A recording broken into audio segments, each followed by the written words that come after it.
Welcome to GV Tech Talks podcast.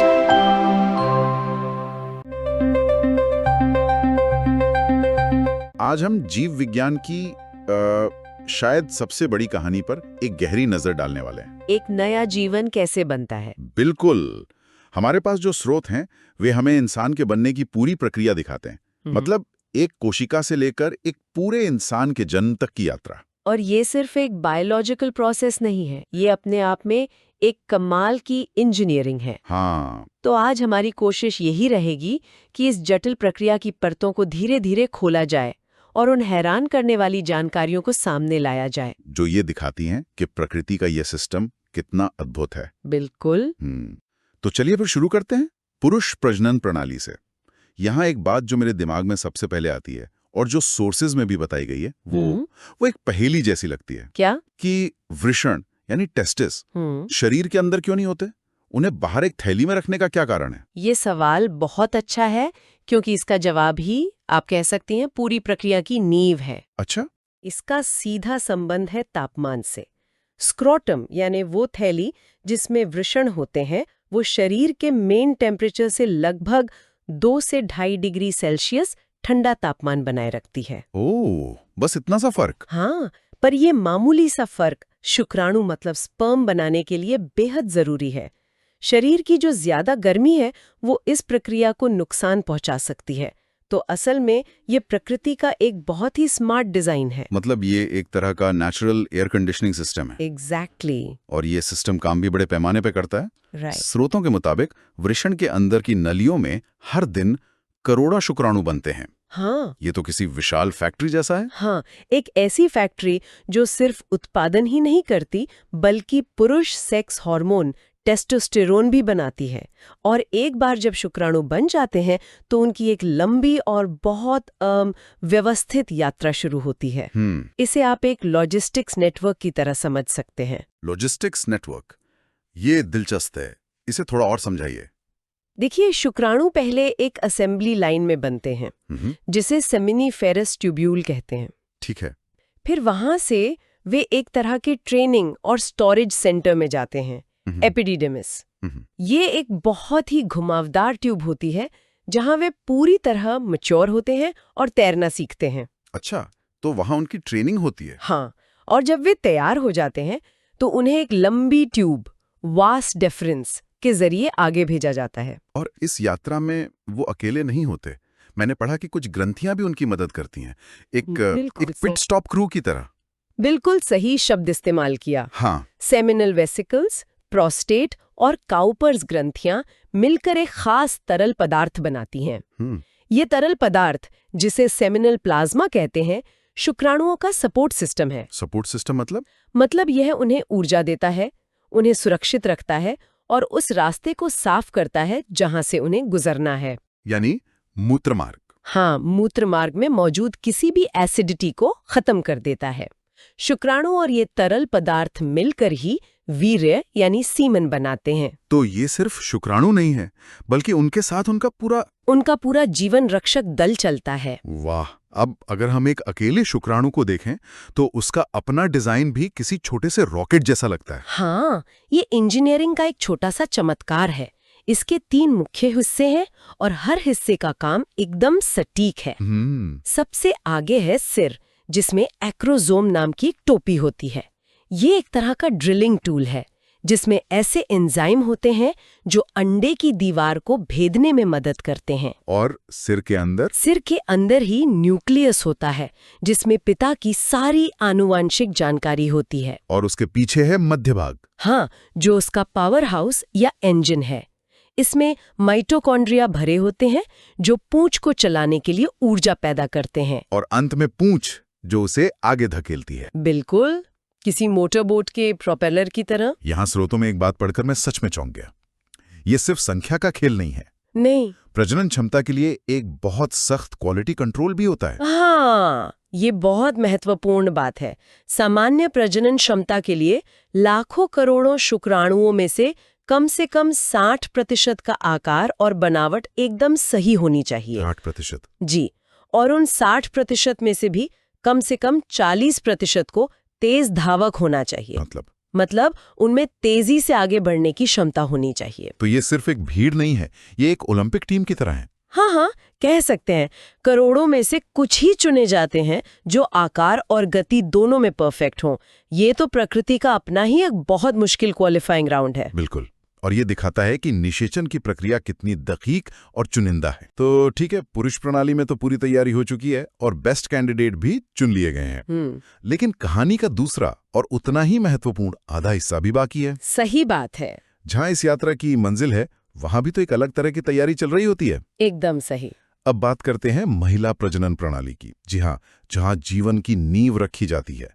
इसके मुख्य खिलाड़ी हैं अंडाशय यानी ओवरीज, फैलोपियन ट्यूब और गर्भाशय यानी यूटरस। तो अंडाशय से शुरू करते हैं। अंडाशय में हजारों छोटे छोटे फॉलिकल्स होते हैं और हर महीने उनमें से कुछ में अंडाणु यानी ओवम विकसित होना शुरू होता है। मतलब यहाँ एक रेस चल रही होती है कि कौन सा फॉलिकल सबसे पहले परिपक्व होगा। एक तरह से हाँ, आमतौर पर हर महीने केवल एक ही अंडाणु पूरी तरह से परिपक्व होता है। सिर्फ एक? हाँ, जब ये तैयार हो जाता है तो फॉलिकल फट जाता है और अंडाणु बाहर निकलकर फैलोपियन ट्यूब में चला जाता है।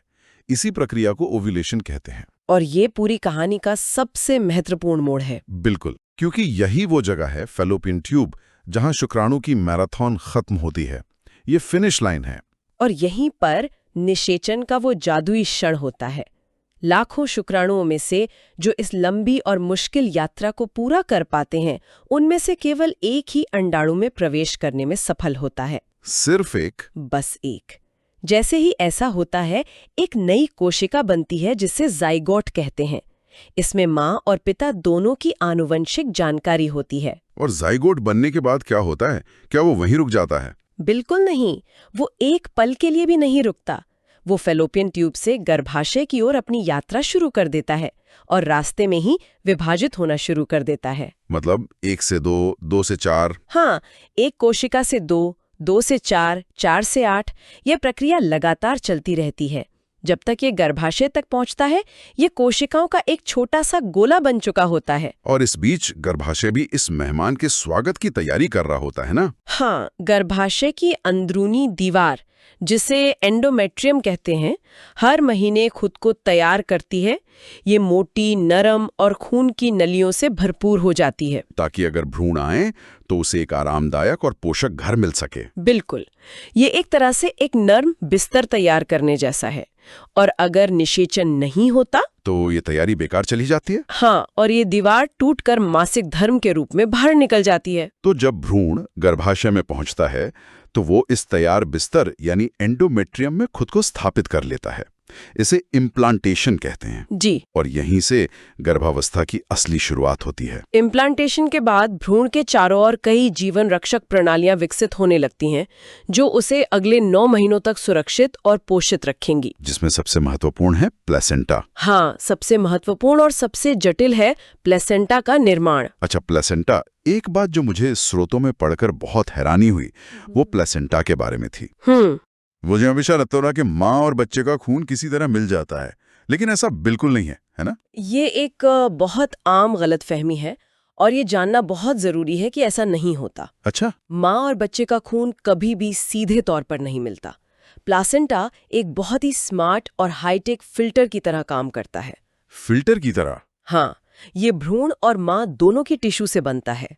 माँ के खून से ऑक्सीजन और पोषक तत्व एक पतली झिल्ली के पार होकर बच्चे के खून में जाते हैं और बच्चे के खून से कार्बन डाइऑक्साइड और अपशिष्ट पदार्थ उसी झिल्ली के पार होकर माँ के खून में आ जाते हैं। और ये सब कुछ बिना खून के सीधे संपर्क के होता है? जी बिल्कुल। तो ये एक तरह का बॉर्डर कंट्रोल सिस्टम है जो सिर्फ जरूरी सामान को ही आने जाने देता है।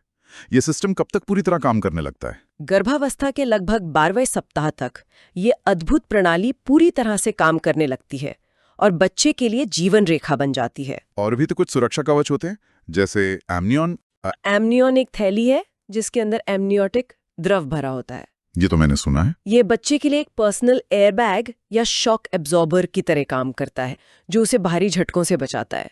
और अम्बिलिकल कॉर्ड? अम्बिलिकल कॉर्ड यानी गर्भनाल, जो बच्चे को प्लेसेंटा से जोड़ती है, ये बच्चे की लाइफलाइन है। एक ही केबल में फूड डिलीवरी, ऑक्सीजन सप्लाई और वेस्ट मैनेजमेंट, सब कुछ। ये सब कुछ अविश्वसनीय लगता है ना? स्रोत बताते हैं कि तीसरे महीने से भ्रूण को फीटस कहा जाने लगता है और ये पूरे अवधि जिसे गर्भकाल कहते हैं, जेस्टेशन पीरियड, हाँ, वो करीब 9 महीने या 280 दिन की होती है। जरा सोचिए, सिर्फ 9 महीनों में एक अकेली कोशिका से खरबों कोशिकाओं वाला एक पूरा इंसान बन जाता है। एक धड़कता हुआ दिल, एक सोचने वाला दिमाग, छोटी छोटी उंगलियां। ये किसी साइंस फिक्शन फिल्म जैसा लगता है, लेकिन ये हर पल हमारे आसपास हो रहा है। वाकई, इस पर 1 मिनट रुककर सोचना ही अपने आप में हैरान कर देने वाला है।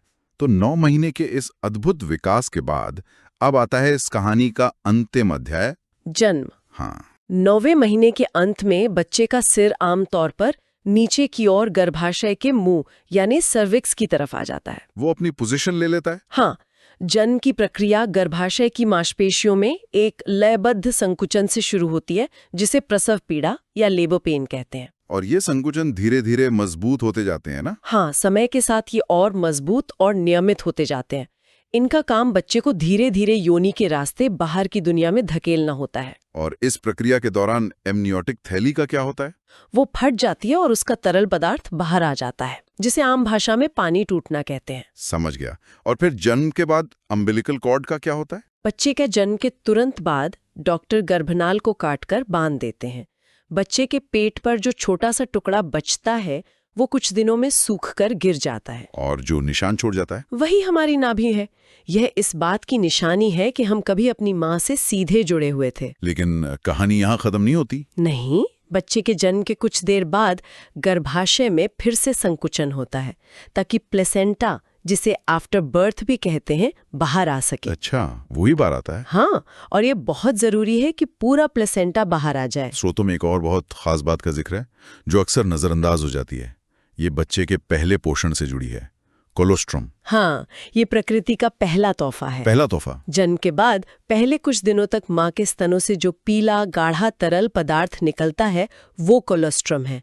यह दूध आने से पहले आता है। और ये इतना खास क्यों है? क्योंकि यह पोषक तत्वों और एंटीबॉडीज से भरपूर होता है। आप इसे बच्चे का पहला टीकाकरण कह सकते हैं। वाह! यह बच्चे के रोग प्रतिरोधक क्षमता को मजबूत करता है और उसे संक्रमण से लड़ने की ताकत देता है। तो हमने एक कोशिका की यात्रा से लेकर एक शिशु के दुनिया में आने और अपना पहला आहार लेने तक की पूरी कहानी देखी। ये एक ऐसी प्रक्रिया है जिसमें हर कदम पर शरीर के भीतर कमाल का तालमेल और जटिल इंजीनियरिंग काम करती है। बिल्कुल, हमने शरीर के अंदर होने वाली जैविक क्रियाओं को समझा जो अपने आप में हैरान करने वाली हैं। लेकिन यह हमें एक और गहरे सवाल पर सोचने के लिए मजबूर करता है।